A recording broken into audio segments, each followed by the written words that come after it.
Hello my dear children, welcome back. बच्चों, आज हम डिस्कस करने वाले हैं question and answers according to the sample paper for the unit 3 and 4। सबसे पहले देखिए बच्चों, चैप्टर 1 और 2 का भी हम क्वेश्चन पेपर डिस्कस कर चुके हैं, जिसमें मैंने 16 नंबर के 6 क्वेश्चंस आपसे डिस्कस किए थे।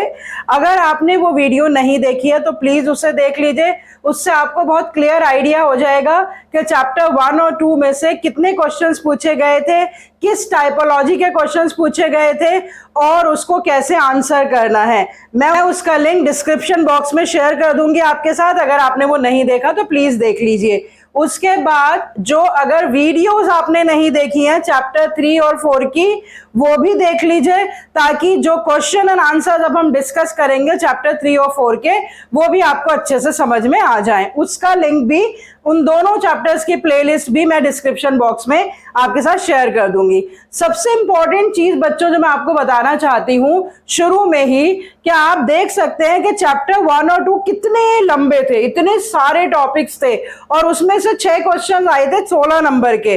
और चैप्टर 3 और 4 कंपैरेटिवली सिलेबस के हिसाब से बहुत छोटे हैं और उसमें से 14 नंबर के क्वेश्चंस आए हैं, 5 क्वेश्चंस। तो बच्चों, एनुअल एग्जाम्स के लिए आप ज्यादा कंसंट्रेट करिएगा चैप्टर 3 और 4 पे to score more marks in the annual exams, क्योंकि बहुत ही सिंपल क्वेश्चंस है, अभी हम डिस्कस करेंगे। बहुत ही स्ट्रेट फॉरवर्ड क्वेश्चंस हैं और बहुत ही आसानी से आप अच्छे मार्क्स स्कोर कर सकते हैं चैप्टर 3 और 4 में। So how many questions, the question numbers, what are the types of questions, how to write the answers of these questions, everything I am going to discuss today. Let's watch the video till the end to know the tips of how to get good marks in the exams while discussing the question and answers of chapter 3 and 4. So let's connect to commerce.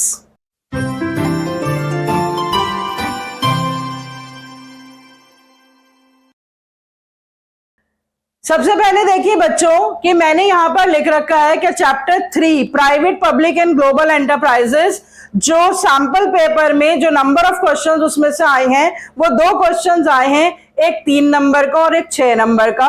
दोनों questions बहुत ही simple हैं, बिल्कुल अभी मैं discuss करूंगी और आपको बताऊंगी कि कैसे उसके आंसर्स लिखने हैं। और जो बिजनेस सर्विसेज है उसमें से 3 क्वेश्चंस आए हैं 5 नंबर के, एक नंबर के 2 क्वेश्चन और एक 3 नंबर का, and total 3 questions. So in total यहां मैंने लिख रखा है चैप्टर 3 और 4 से 14 मार्क्स के कंबाइंड वेटेज है और उसमें से टोटल 5 क्वेश्चंस आए हैं, एक नंबर के 2 क्वेश्चन, 3 नंबर के 2 क्वेश्चन और एक क्वेश्चन 6 नंबर का।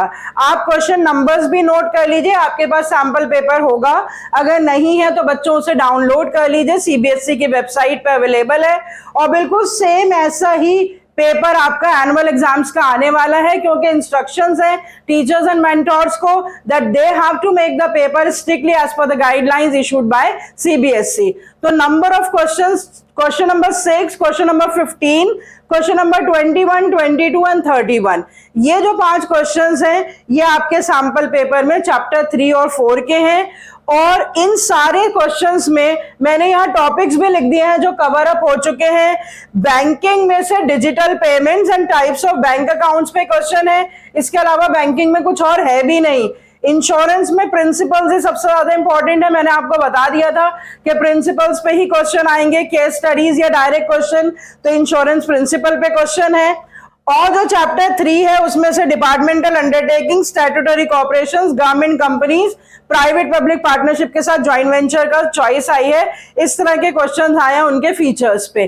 तो अब बच्चों जल्दी से क्वेश्चंस डिस्कस कर लेते हैं और मैं आपको बता देती हूं कि आंसर कैसे करना है। इसके अलावा भी बच्चों हर तरह के क्वेश्चंस को कैसे अटेम्प्ट करना है, कैसे प्रेजेंट करना है, 1 मार्कर में कैसे एलिमिनेशन थ्योरी यूज करनी है, सब्जेक्टिव क्वेश्चंस में किस तरह से पॉइंट्स में लिखना है, केस स्टडीज में पहले क्वेश्चन को पढ़ना है, फिर केस को पढ़ना है, फिर आंसर करना है, ये सारी टिप्स एंड ट्रिक्स भी मैं ऑलरेडी शेयर कर चुकी हूं मैंने एक ईज इन द एग्जाम्स के नाम पर प्लेलिस्ट बना रखी है, उसको भी देखिए, वो आपके लिए बहुत ही हेल्पफुल होगी। एक बार वो सारी वीडियोस आप देख लेंगे तो आपको एनुअल एग्जाम जो है बिल्कुल इतना आसान और कंफर्टेबल रहेगा, किसी तरह की घबराहट नहीं होगी, बहुत कॉन्फिडेंस के साथ आप आंसर्स कर पाएंगे। So please watch all these videos. If you have not subscribed my channel, subscribe it and share it with the maximum students. So let's now discuss all these 5 questions and how to write the answers to these questions. सबसे पहले बच्चों देखते हैं 1 marker questions, question number 6 and question number 15. Question number 6 देखिए screen पर, मैं आपके लिए पढ़ रही हूं बच्चों। क्वेश्चन नंबर 6 में 4 ऑप्शंस दे रखी हैं और प्रिंसिपल ऑफ इंश्योरेंस पूछा गया है, जिसमें ये पूछा गया है अंडर विच दिव्यांश विल और will not get the claim. मतलब आपको एक ऑप्शन चूज करना होगा। पहले आप प्रिंसिपल को पढ़ेंगे, केस स्टडी को पढ़ेंगे और देखेंगे कि इसमें क्लेम मिलेगा या नहीं दिव्यांश को। पहले मैं 4 लाइनों का केस आपके सामने पढ़ रही हूं बच्चों। Divyansh takes an insurance policy of ₹4 lakhs against fire and has paid full premium of it. Fire occurred and the loss of Divyansh was ₹3,75,000. The insurance company paid ₹3,75,000 as compensation. Divyansh was not satisfied and was claiming the full amount of insurance policy. Identify the principle of insurance under which Divyansh will and will not get the full claim. बच्चों सबसे पहले देखिए कि आपसे principal तो पूछा ही नहीं गया है, सिर्फ आपको खुद ही आइडेंटिफाई करना है कि यहाँ पे कौन सा प्रिंसिपल एप्लीकेबल होगा और उसको फुल अमाउंट ऑफ पॉलिसी मिलेगा 4 लाख या सिर्फ लॉस मिलेगा जो कि था 3,75,000। अब जब दिव्यांश पूरा अमाउंट क्लेम कर रहा है तो आपको ये बताना है कि weather he will get the full claim और नॉट। तो यहाँ पे ऑप्शंस देखिए बच्चों 4 ABCD। एक ऑप्शन में Divyansh will get the full claim है और फिर उसके बाद डी ऑप्शन में भी Divyansh will get the full claim है। तो एलिमिनेशन थ्योरी के हिसाब से ये दोनों ऑप्शन सबसे पहले हटा दीजिए, क्योंकि आपको बहुत अच्छे से पता है, एक्सप्लेन कर रखा है हमने और आपने समझ रखा है कि इंश्योरेंस कॉन्ट्रैक्ट्स में जो क्लेम मिलता है वो इंडेमनिटी प्रिंसिपल के हिसाब से मिलता है, जिसमें पॉलिसी अमाउंट नहीं मिलता है बल्कि एक्चुअल लॉस मिलता है, and that principle is called the principle of indemnity. So according to the principle of indemnity claim तो पूरा मिलेगा ही नहीं, तो यहाँ पे ए और डी ऑप्शन तो एलिमिनेट हो गए। अब बचे बी और सी। बी में है Divyansh will not get the full claim under the principle of indemnity और सी है Divyansh will not get the full claim under the principle of insurable interest. So insurable interest की तो यहाँ पर कहीं बात ही नहीं हो रही है, पिक्यूनियरी इंटरेस्ट की बात ही नहीं हो रही है, सीधे इंडेमनिटी प्रिंसिपल की बात हो रही है। फिर और एक नंबर का क्वेश्चन जो क्वेश्चन नंबर 15 है बच्चों, वो मैच द फॉलोइंग पे है, जो कि डिजिटल पेमेंट्स में से क्वेश्चन है। एक तरफ जो है वो एक्सप्लेनेशन दे रखी है और दूसरी तरफ मेथड ऑफ डिजिटल पेमेंट दे रखा है, तो आप कीवर्ड से उसको मैच करेंगे। देखिए ए ऑप्शन दे रखा है goods bought on credit, B दे रखा है पेमेंट थ्रू यूपीआई, सी दे रखा है payment made after receiving the goods और डी दे रखा है transfer money electronically from the bank account. तो यहाँ पर 4 ऑप्शंस कॉलम 2 में है, cash on delivery, debit card, भीम ऐप एंड क्रेडिट कार्ड। तो अब जो सूटेबल ऑप्शंस हैं उन्हें आप देख लीजिए। गुड्स बॉट ऑन क्रेडिट है तो क्रेडिट कार्ड है, ए के साथ 4th ऑप्शन जो है वो मैच हो रहा है। पेमेंट थ्रू यूपीआई के साथ भीम ऐप हो रहा है, 3 मैच हो रहा है।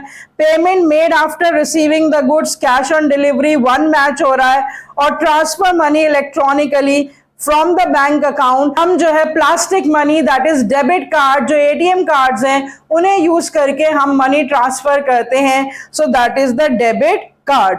तो जो करेक्ट ऑप्शन यहाँ पर है A4, B3, C1 and D2 और ये ए ही ऑप्शन में आपको दे रखा है, तो इसमें आप अपने आप पहले ऑप्शन देख लेंगे और देखेंगे जहां वो ऑप्शन दे रखी है ए में, बी में, सी में, डी में, उसको आप चूज कर लेंगे। तो यहाँ पे जो करेक्ट ऑप्शन है वो ए होगा, जिसमें सारे मैच जो है वो प्रॉपर दे रखे हैं।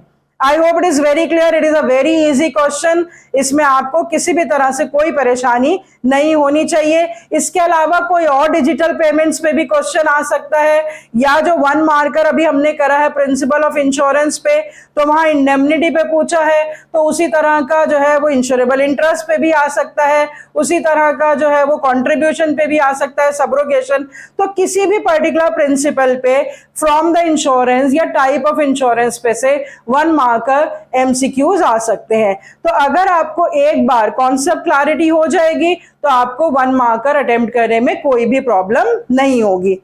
अब हम देख लेते हैं बच्चों 3-3 नंबर के 2 क्वेश्चंस, एक क्वेश्चन नंबर 21 और एक क्वेश्चन नंबर 22। क्वेश्चन नंबर 21 जो है वो चैप्टर 3 का है, private public and global enterprises का, इसमें चॉइस है।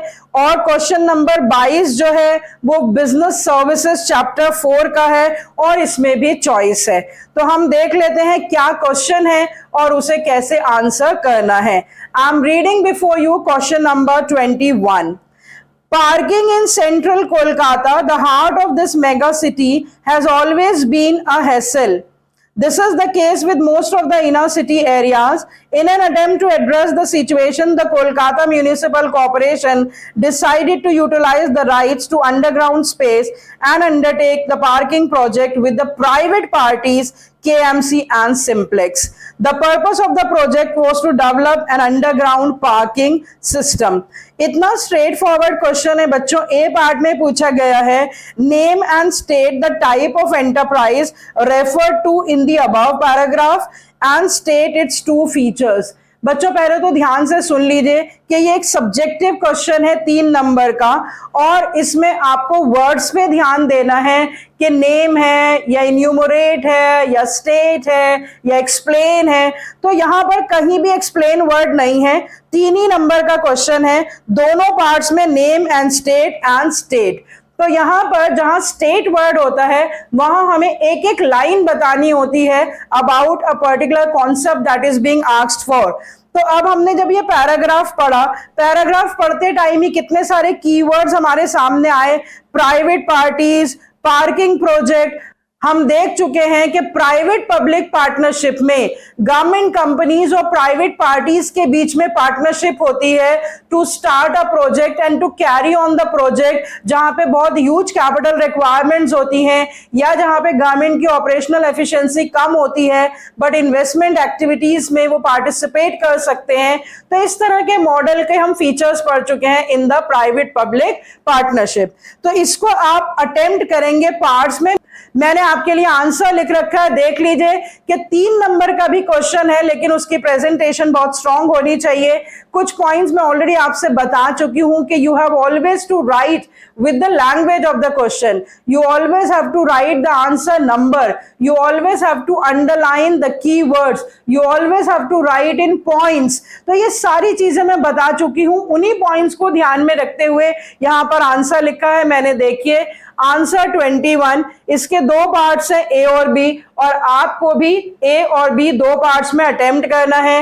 ए पार्ट में आपने लैंग्वेज ऑफ द क्वेश्चन से शुरू करा।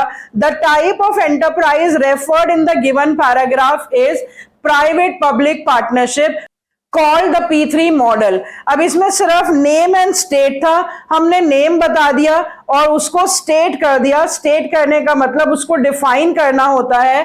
Private public partnership inverted commas में आपने डिफाइन करा, it is a model which allocates task, obligations and risk among the private and public partners in the optimal manner।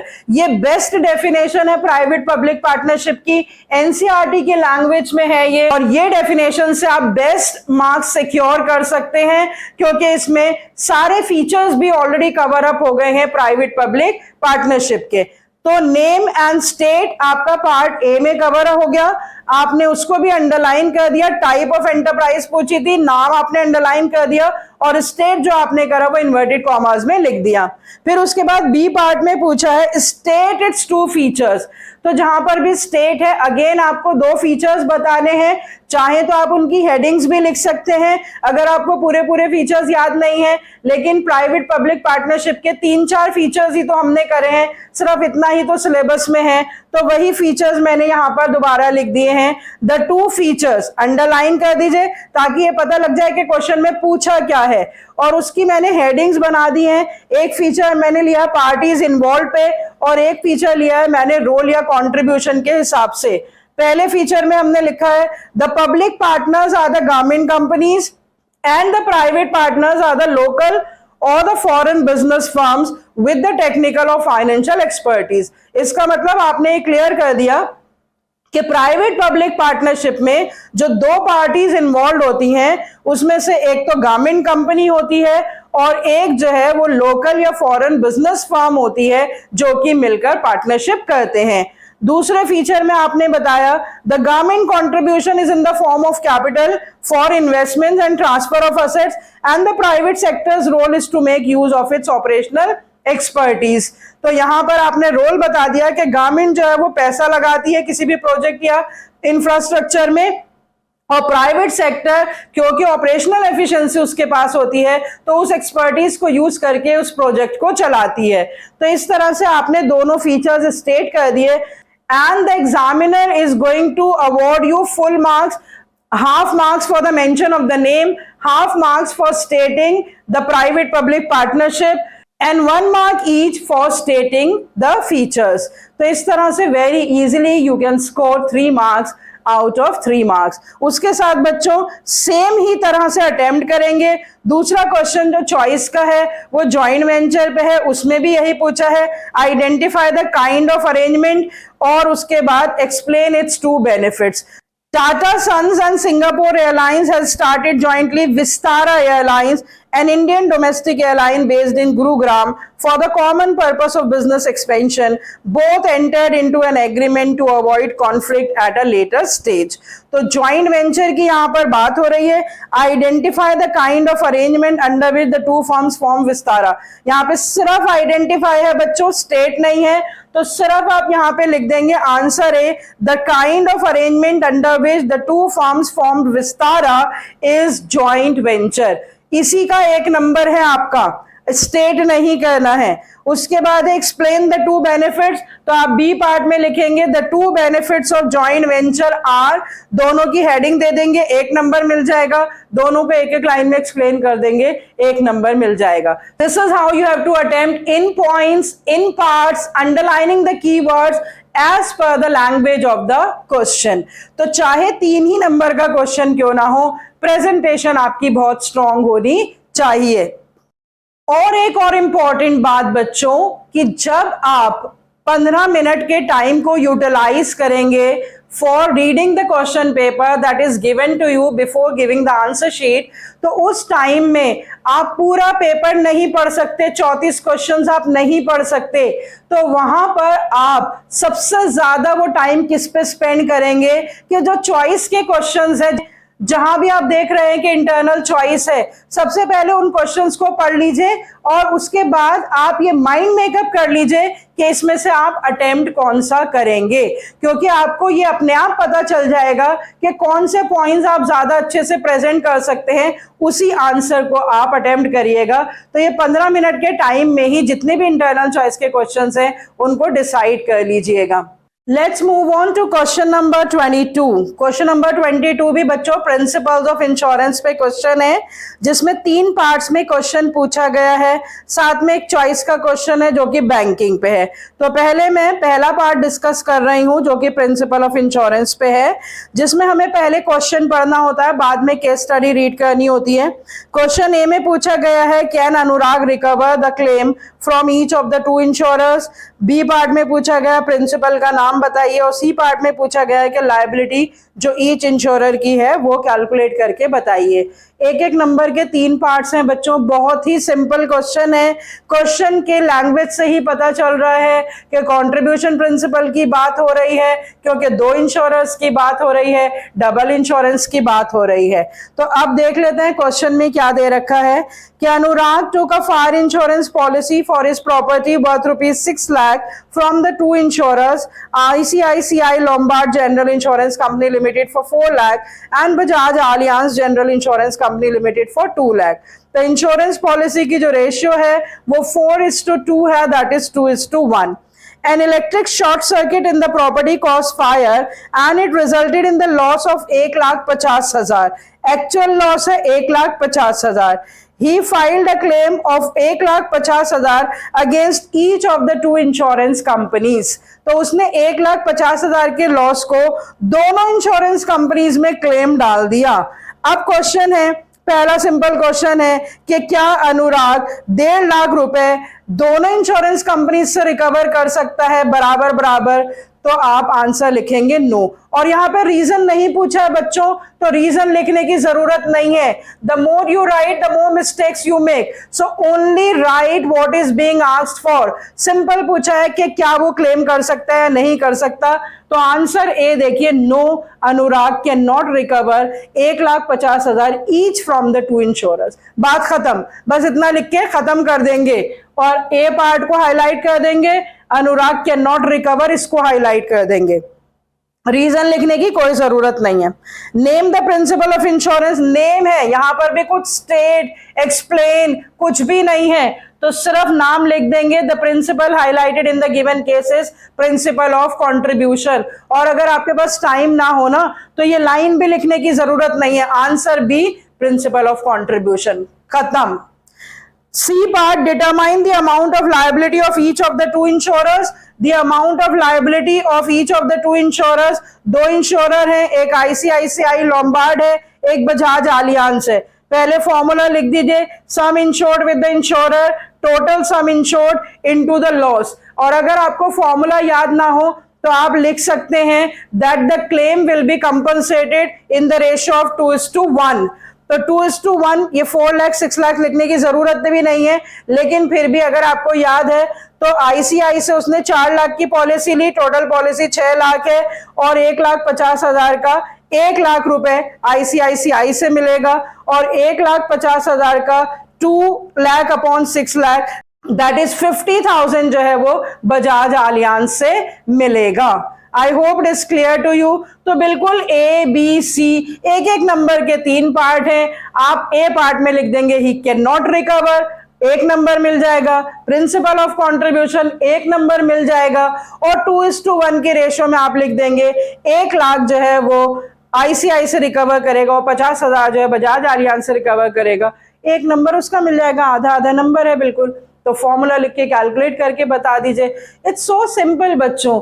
मैं बार बार आपसे यही कह रही हूं कि चैप्टर 3 और 4 पे बच्चों बहुत ध्यान देना, बहुत ही लिमिटेड टॉपिक्स है। चैप्टर 3 में 3 types of enterprises public sector की हैं, एक प्राइवेट पब्लिक पार्टनरशिप है और एक मल्टीनेशनल कॉर्पोरेशंस हैं। बस यही याद करना है। बिजनेस सर्विसेज में सिर्फ प्रिंसिपल्स ऑफ इंश्योरेंस याद करने हैं, बैंकिंग के डिजिटल पेमेंट्स या बैंकिंग के टाइप ऑफ बैंक अकाउंट्स, इतना सा याद करके बच्चों आप 14 नंबर आसानी से सिक्योर कर सकते हैं। Now let's discuss the last question, question number 31. इसके भी बच्चों 2 पार्ट्स हैं, 6 नंबर का क्वेश्चन है, लेकिन अभी आप देखेंगे कि कितना कम लिखकर आप इसमें पूरे 6 नंबर स्कोर कर सकते हैं। ए पार्ट में पूछा गया है, on the basis of the above para identify the type of public sector enterprises to be set up by the 3 states. तो आइडेंटिफाई करना है सिर्फ बच्चों, ना स्टेट लिख रखा है ना एक्सप्लेन लिख रखा है, आइडेंटिफिकेशन के नंबर हैं। फिर बी पार्ट में state any one merit of each one of them, और जो भी एंटरप्राइजेस हम आइडेंटिफाई करेंगे उनका एक एक ही मेरिट देना है। तो एक एक नंबर आइडेंटिफिकेशन के, एक एक नंबर मेरिट के। इसको भी मैंने आपके लिए टेबुलर फॉर्म में आंसर लिख दिया है, पहले क्वेश्चन पढ़ लेते हैं फिर आंसर देखते हैं। One of the states made a promise that if they come into power, they would set up such public sector enterprises in the states which will have the partnership of both the public and the government. However, in these enterprises, the ownership of the government shall not be less than 51%. The setting up of these enterprises is done as per the provisions of the Indian Companies Act 2013. The financing of these enterprises is done jointly by both the people and the government. यहाँ तक पहली enterprise के बारे में बताया गया है। बच्चों किताब से ही उठाकर पूरा पैराग्राफ दे रखा है, अगर आपको याद भी नहीं है तो ये सारे कीवर्ड से आप इसी में से इसका बेनिफिट ढूंढकर लिख सकते हैं। जैसे यहाँ पे दे रखा है कि फाइनेंसिंग दोनों तरफ से होती है, गवर्नमेंट भी फाइनेंस करती है और पब्लिक भी, तो इसी को आप बेनिफिट लिख सकते हैं। और यहाँ दे रखा है कि इंडियन कंपनीज एक्ट के हिसाब से बनता है, तो इसके लिए कोई स्पेशल एक्ट पास नहीं करना पड़ता, तो यहीं से आप बेनिफिट भी लिख सकते हैं अगर आप चैप्टर पढ़कर नहीं भी गए हैं तो यहाँ देखिए मैंने कैसे आंसर करा है। The type of public sector enterprises identified in the above paragraph are as follows. तो जो पहला पैराग्राफ है, पहला स्टेट है, उसकी एंटरप्राइज है गवर्नमेंट कंपनीज, क्योंकि कंपनीज एक्ट के हिसाब से है। दूसरा पैराग्राफ पढ़ रही हूँ बच्चों में। The second state promise that if they come into power they would set up such public sector enterprises which will be completely under the ownership of the government. पूरी गवर्नमेंट ओनरशिप है। The burden of financing them will not be put on the shoulders of the people but they will be managed with the general budget. Budget से जहां पर government treasury से जो organisations finance होती है उन्हें हम क्या कहते हैं, डिपार्टमेंटल अंडरटेकिंग्स। तो सेकंड स्टेट की आपने आइडेंटिफाई कर दी, डिपार्टमेंटल अंडरटेकिंग्स। इसी तरह से बच्चों टेबुलर फॉर्म में लिखेंगे। तीसरा पैराग्राफ में पढ़ रही हूँ। The third state promise that on coming into power they would set up such public sector enterprises which will be fully financed by the government. Fully financed by the government. However, there will be no bar to get the loan from the people to set up. They will be set up as per the special act passed by the legislature. When the enterprises are set up by passing a special act in the legislature, that are called the statutory corporations. तो तीनों का आप नाम लिख देंगे। You will get 3 marks. उसके बाद B part में पूछा है the merit of each of the following enterprises is as follows. यहाँ पे इजी फॉर्मेशन, क्योंकि 6 नंबर का है तो इसको एक्सप्लेन कर देंगे। They are established as per the Indian companies act, so no separate act is required, so that's why the formation is easy, the control is easy.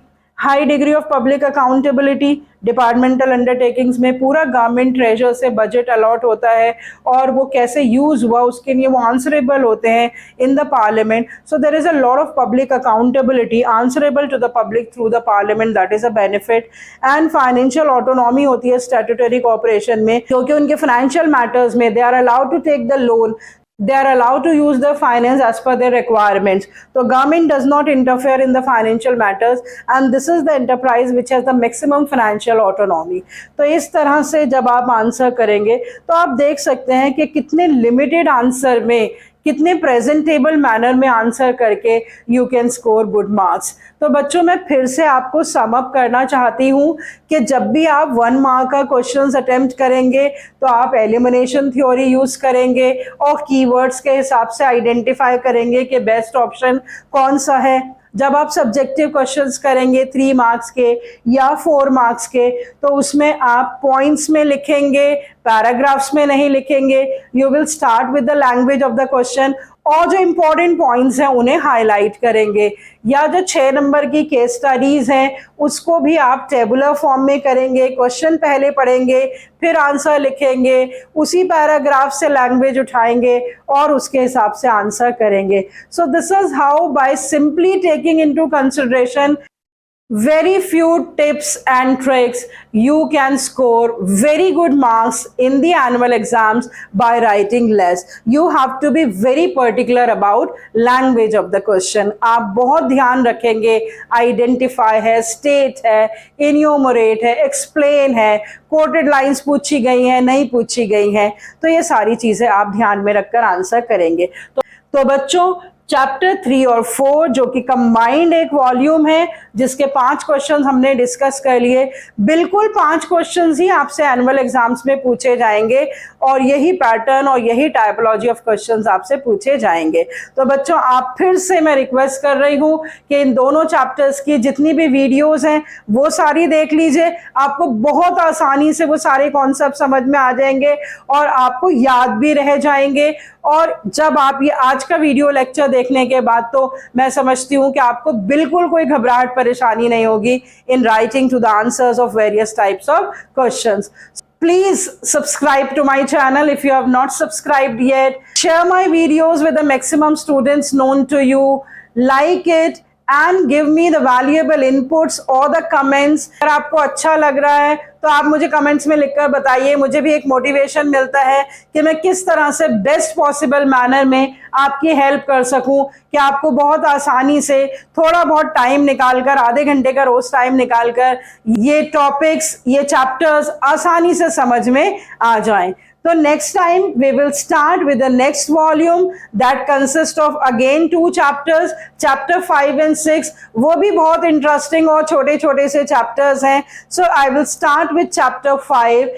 Till then, goodbye. Stay healthy, stay connected.